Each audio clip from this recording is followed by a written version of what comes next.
எல்லாருக்கும் வணக்கம். இன்னைக்கு நம்ம என்ன பண்ண போறோம்னா, நாளைக்கு கோகுலாஷ்டமியின் காரணத்துக்காக நம்ம அதுக்காக பலகாரம் செய்ய போறோம். எல்லா பலகாரமும் என்னால் ஷூட் பண்ண முடியுமா தெரியல.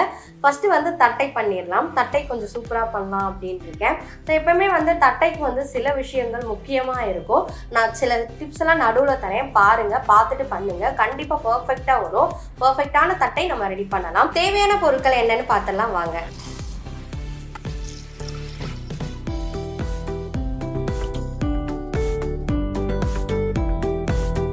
கடலைப்பருப்பு ஒரு கப் அளவுக்கு நான் ஊற வச்சுருக்கேன். ஊற வச்சிருந்ததை காட்டினேன். 2 hours ஆறிச்சு.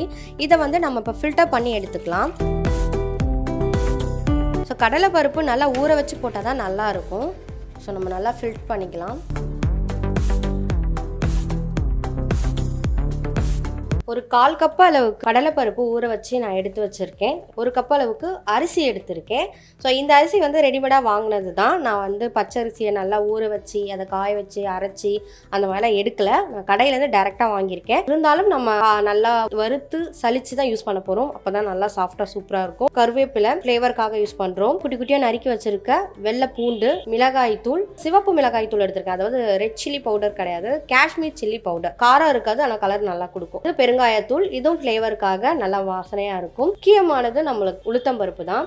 இதுக்கு ஒரு 2-3 ஸ்பூன் அளவுக்கு நம்ம உளுத்தம்பருப்பு யூஸ் பண்ணுவோம். வெண்ணெய் நல்லா உருகட்டும். இப்போதைக்கு கொஞ்சம் கட்டியாக தான் இருக்குது வெண்ணெய் எதுக்குன்னா நல்ல மாய்ஸ்சரைஸாக நல்லா சாஃப்டாக வர்றதுக்கு தான் நம்ம அதை யூஸ் பண்ணுறோம். வெண்ணெய் இல்லாட்டி எண்ணெய் கூட யூஸ் பண்ணிக்கலாம். செசமி சீடு, வெள்ளை எள்ளு யூஸ் பண்ணுறோம். ஸோ எள்ளு பார்த்தீங்கன்னா ஒரு ஸ்பூன் அளவுக்கு தான் யூஸ் பண்ண போகிறோம். தேவையான அளவுக்கு உப்பு. ஸோ இது பிங்க் சால்ட் இப்படி தான் இருக்கும். பொரிக்கிறதுக்கு எண்ணெய் தேவை, அவ்வளோதான். ஸோ இதுதான் தேவையான பொருட்கள். ஸோ இதுதான் ரொம்ப குயிக்காக செய்கிற ரெசிபி. நம்ம எப்படி செஞ்சிடலாம் அப்படின்றது பார்க்கலாம் வாங்க. ஸோ இந்த மாதிரி அடிகனமான பாத்திரம் எடுத்துக்கோங்க. ஏன்னா ஈவனாக பரவும், அப்போ தான் சூடு. அப்போ நம்ம நல்லா வறுத்து எடுத்துடலாம். ரொம்ப ப்ரௌன் கலர் ஆகக்கூடாது, ஆனால் நல்லா சூடாகி அந்த பவுடர் லூஸ் ஆகும். அந்த மாதிரி அளவுக்கு நம்ம பண்ணிக்க போகிறோம். வாங்க இப்போ கடாயை அடுப்பில் வச்சு அதை நல்லா வறுத்து எடுத்துக்கலாம் மாவை. அடுப்பை பற்ற வச்சு கடாய் வச்சாச்சு. ஸோ 2 கப் மாவு எடுக்க போகிறேன். 1 கப் மாவு எடுக்க முடியாது, ஏன்னா நிறைய பேர் இருக்காங்க. சரி வாங்க வறுத்து எடுத்துக்கலாம்.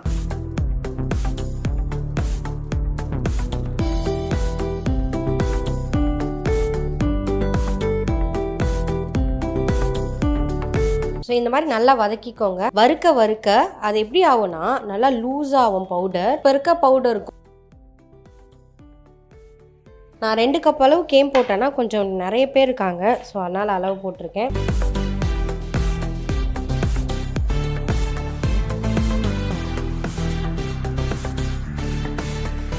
பாருங்க பவுடர் நல்லா லூஸ் ஆயிடுச்சு. பாருங்க டீயா இருந்த பவுடர் இப்போ நல்லா லூஸ் ஆயிடுச்சு பாருங்க. ஸோ போட்டிங்கன்னா கோலம் மாதிரி வரும், சூப்பராக இருக்கும். ஸோ இதுதான் இதோட பதம். ஸோ இதை நம்ம கொட்டி ஆற வைக்கலாம். ஆற வச்சுட்டு சலிக்கணும். ஸோ இது 2 கப் அரிசிக்கு 3 ஸ்பூன் உளுத்தம்பருப்பு யூஸ் பண்ண போறேன்.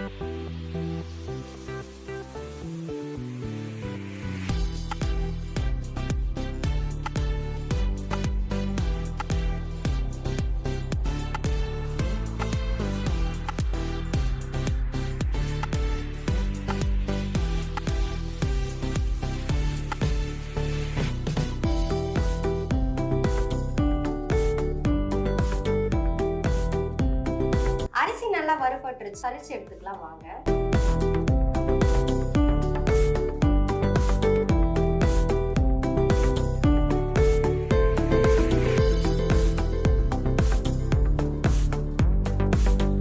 எவ்வளவு குண்டு குண்டா. இப்போ உளுத்தம் பருப்பு நல்லா அரைச்சி ஃபைனா எடுத்துட்டு வந்திருக்கோம். இதையும் நம்ம ஜலிச்சு தான் எடுக்கணும். 1 ஸ்பூன், 2 ஸ்பூன், 3 ஸ்பூன் நான் ஆட் பண்ணியிருக்கேன்.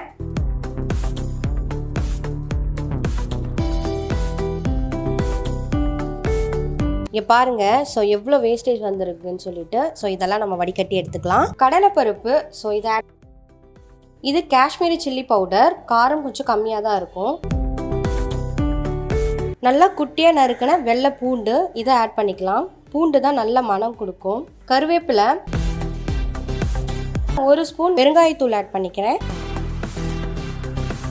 உப்பு தேவையான அளவுக்கு ஆட் பண்ணிக்கலாம். இது வெள்ளை எள்ளு, தேவையான அளவுக்கு நான் ஆட் பண்ணிக்கிறேன். அதாவது 1 ஸ்பூன் கூட நீங்கள் யூஸ் பண்ணலாம். இது கூட வந்து நீங்கள் வேர்க்கடலை நல்லா தோல் உரிச்சு வறுத்து தோல் உரிச்சு யூஸ் பண்ணிக்கோங்க. எனக்கு வேர்க்கடலை ஃப்ளேவர் பிடிக்காது அப்படிங்கிறதால நான் அப்படி போட்டுக்கிட்டேன். ஃபஸ்ட்டு இதை நல்லா நம்ம மிக்ஸ் பண்ணிக்கலாம். உப்பு, காரம், பெருங்காயத்தூள் இதெல்லாம் வந்து நல்லா மிக்ஸ் ஆகணும். ஸோ அதனால் நம்ம இப்படி நல்லா மிக்ஸ் பண்ணிக்கலாம். ஸோ வாசனையே சூப்பராக இருக்குது. தட்டை செய்கிறது சும்மாவா சொல்லுங்கள். ஸோ பார்த்தீங்கன்னா அது பாருங்க சூப்பராக இருக்குது. அப்படியே கையில் அள்ளும் போதே தெரியுது. வெண்ணெயை ஆட் பண்ணிக்கலாம். இது பார்த்தீங்கன்னா ஒரு 2 வெண்ணெயை நான் யூஸ் பண்ணியிருக்கேன். லைட்டாக தண்ணி கொஞ்சம் கொஞ்சமாக ஆட் பண்ணணும். ஒரு 1/2 கப் தண்ணி யூஸ் ஆகும். ஸோ சப்பாத்தி மாவு பதம் வந்தால் போதும். நம்ம உருட்டுறதுக்கு நல்லா சாஃப்டாக வரணும் அப்படின்றதுக்காக தான் இந்த வெண்ணெய் யூஸ் பண்ணுறோம்.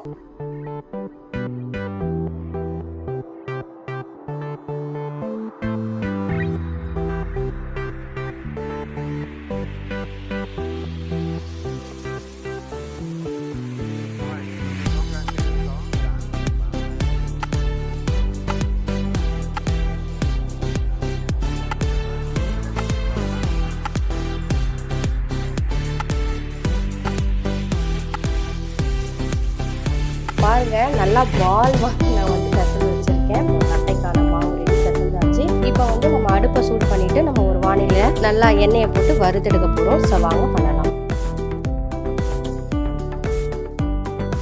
எண்ணெய் வந்து பார்த்தீங்கன்னா ரொம்ப மிதமான சூட்டில் இருக்கணும். ரொம்ப கொதிச்சிடக்கூடாது. அந்த டைமில் நீங்கள் போட்டிங்கன்னா கண்டிப்பாக புட்டுக்கும், நல்லா இருக்கா.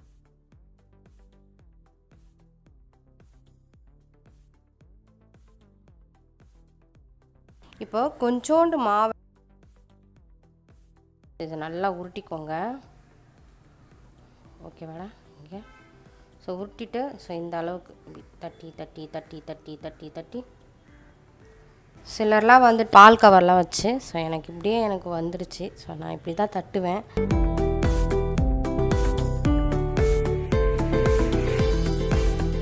ஸோ எங்கள் பாட்டிலாம் இப்படி தான் தட்டுவாங்க. பால் கவர் அதெல்லாம் யூஸ் பண்ண மாட்டாங்க. ஸோ பாருங்கள் மீடியமான அளவுக்கு நம்மளுக்கு வந்துடுச்சு. இப்போ ஒன்று ஒன்றா இதில் போட்டு எடுத்துடலாம். ஃபஸ்ட்டு போடுறேன்.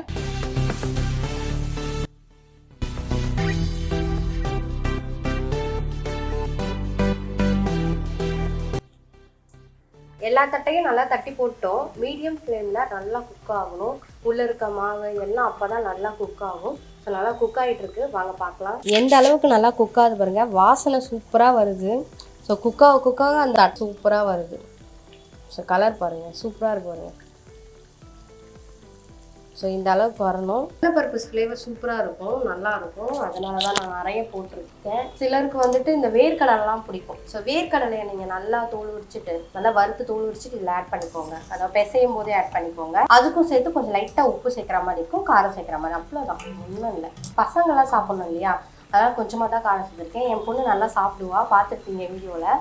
ஸோ அவளுக்காக தான் இதெல்லாம் செய்கிறேன். அவள் வந்துட்டு நான் செய்கிறேன்னா அதுதான் ஃபஸ்ட்டு.